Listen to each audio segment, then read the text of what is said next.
with a champion in WWE accused and more. This is Wrestling Hub. My name is John, and you're watching the Wrestling Report for April 5th. Before we get into the rest of the video, make sure you subscribe to Wrestling Hub and turn on all notifications to stay up to date with everything in the world of pro wrestling. Also, don't forget to follow us on Instagram at Wrestling Hub Official, and also follow us on Twitter at Wrestling_Hub.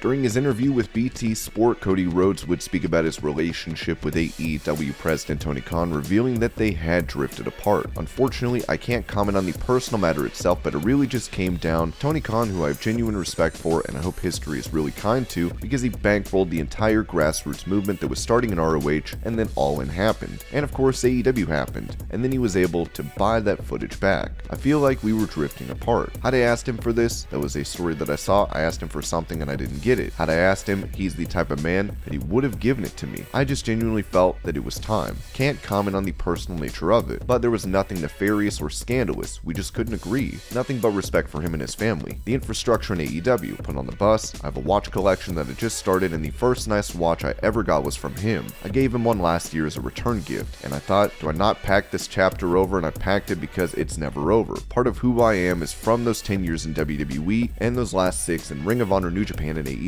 I don't know if he'll ever share really what went down, but it was nothing crazy. Just a rather easy decision. Hard to explain to the fans, which we didn't, and hard to explain to the talent because one week I was there, and then the next week Ricky Starks and QT Marshall are bringing in bags, getting all my stuff out of the box, making the biggest scene they possibly could, instead of being as discreet as they possibly could, as I asked them to, and then snap, I was gone. Having taken many shots at Triple H during his time with AEW, Cody Rhodes said he has no regrets regarding this. Hell no, because that's what he would have done. One of the things I remember, I don't think I was even Stardust yet. I ran up to gorilla position. I'm huffing and puffing. I was mad about something, but not really mad, and I knew I should speak to Vince or Hunter. I spoke to Hunter and he said, I totally understand. He had his headphones on and was taking time off this segment to have this conversation. Maybe go in the writer's room right now and rattle the cages. Make a scene. You're not getting in trouble. Go in and let them know. He wasn't passing me off as much as he sincerely was. The door has their names on it. Knock and say your piece. What's the worst that can happen? Doing this without far. It's very easy to be scared. We're surrounded by giants in the business. Vince is a giant in the business. Undertaker, Steve Austin. We have to get ours. We have to keep the pot going and grow into these top stars ourselves. I don't think I'd change a thing. I definitely wouldn't change the throne. Rhodes ended up signing a multi-year deal with WWE, as it'll be interesting to see if he is able to fulfill his childhood dream of becoming world champion.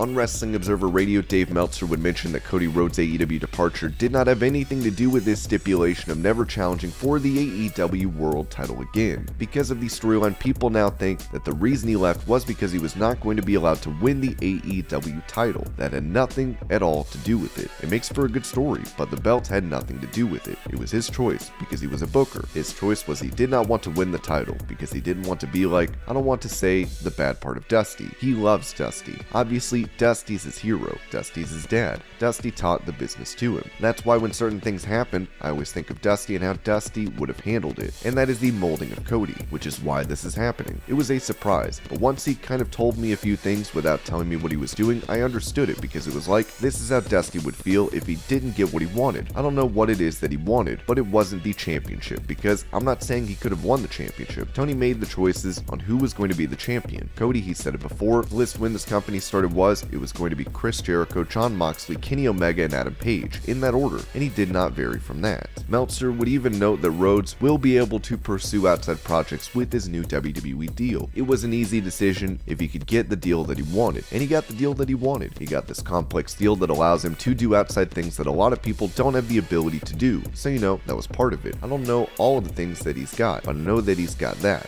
I know that he can do the TV shows. He can do Go Big Show if he wants to, and if they want him, and there's no guarantee that they still will want him, but they might. He can do whatever. Not Rhodes to the Top, because Rhodes to the Top was an AEW show, but Go Big Show is a Warner Media show, but AEW has nothing to do with it.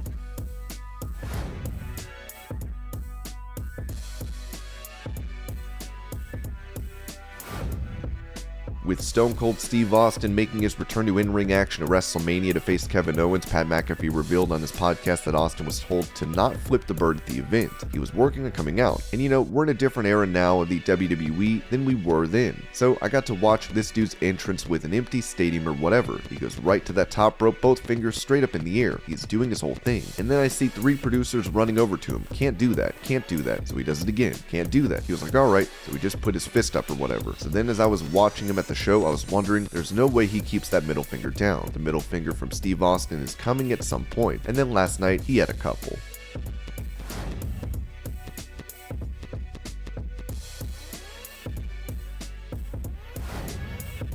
Despite Ronda Rousey being a trailblazer for women's MMA, UFC women's bantamweight champion Juliana Pena slammed the former MMA star, calling her a joke. Ronda is so old news, right? I think that what's incredible about her is that she opened up the door and was destroying people in 10 seconds and became a star because she was demolishing people in the first round, and that's great. But she got knocked out twice and never came back. So how legit is she? She had to go to pro wrestling, and I get that, and I think that that's great. But as a fighter and somebody who is competitive, I know that deep down, it probably truly bothers her. The fact that she went away off of 2 knockout losses and never came back to make her name good. If it really truly does bother her, and if it gets under her skin at the end of the day to know that, her legacy is kind of ruined by the fact that she never came back and never got back on the horse. Then I would like to invite her to please come back. And if she would like to come back, I would welcome her with open arms. That's what I'm saying. She's kind of a joke in the MMA world now because she's a, what is the word? Sellout. Like a little bit of a sellout there. I mean, I guess I understand, right? It's like pro wrestling is fake, you get paid millions of dollars. I get it, but for me, for real shit, for like the you're the real deal, I would say that's in the UFC. And if she ever wants any of that real smoke, I'm ready.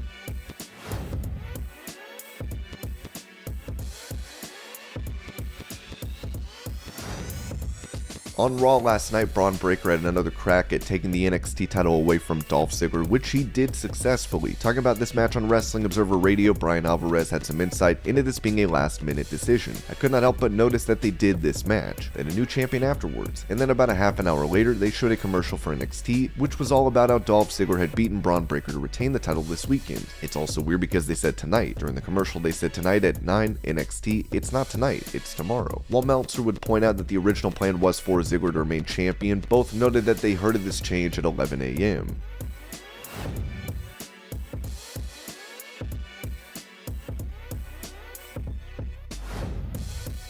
Talking about his swanton bomb off the wall during an episode of AEW Dynamite, Jeff Hardy said that he got the idea from Darby Allin, saying this during the Super Show Media Scrum. I met Darby and I kind of marked out a million times at first. He said, "Hey man, I'm Darby." I said, "Hey man, I'm Jeff." The first time I saw Darby, Tony Khan actually first time I met him said, "There is this guy called Darby Allin. They're saying he's the new Jeff Hardy." And then I started watching and people used to say I'm the next Shawn Michaels. I don't believe in that at all. He's the first Darby Allin. He found that place and went up there. They all went up there and they felt it. It was sketchy as hell and I was so scared I was going to slip and get hurt. I got 2 daughters and a wife I love more than life. I was so scared I was going to get hurt, but everything went so smooth. Yeah, Darby Allin.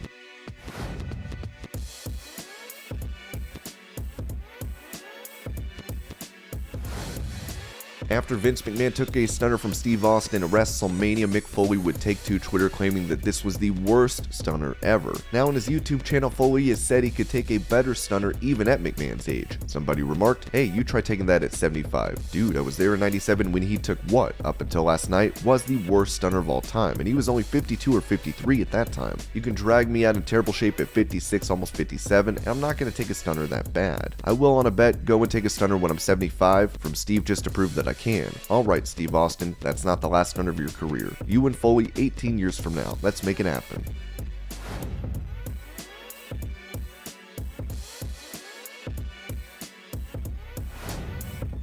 NXT Tag Team Champion Nash Carter has been accused of abuse by his wife, Impact Wrestling star Kimber Lee. Lee took to social media to say, "Hey NXT, this is my face after your tag champ Nash Carter got wasted and hit me so hard he split my lip open. He told me I'm a wrestler so I'm always marked up. I've hid this for a year and even forgave him, but I can't hide it anymore. You all wanted the proof, there it is. I'm sorry I backed out, but he was telling me lies all weekend to get me to not say anything." Lee had talked about this abuse last week, but ended up removing those tweets.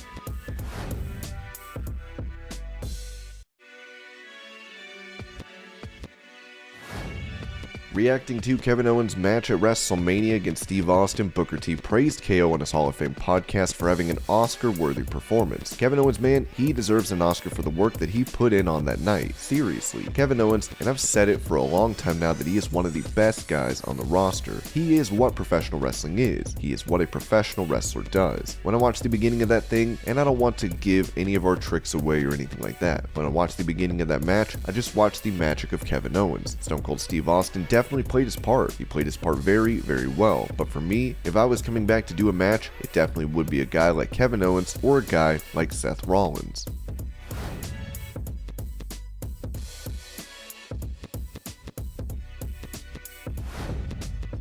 On the 83 Weeks podcast, Eric Bischoff touched on Cody Rhodes' return to WWE at WrestleMania 38, noting that it was magical. Magic. Just one word. Magic. Everything from the entrance, the match, the post-match production, the visual reactions to the crowd, what element of that entire presentation was not a 10 on a scale of 1 to 10? I don't know. I couldn't pick it out. That was so good. I was so happy to be able to watch that live. So proud, and I reached out to Cody. We connected afterwards, and I'm just so proud of him. I really am. And this was your Pro Wrestling News Update. I hope you're all having a great day. Thank you so much for watching, and I'll see you later.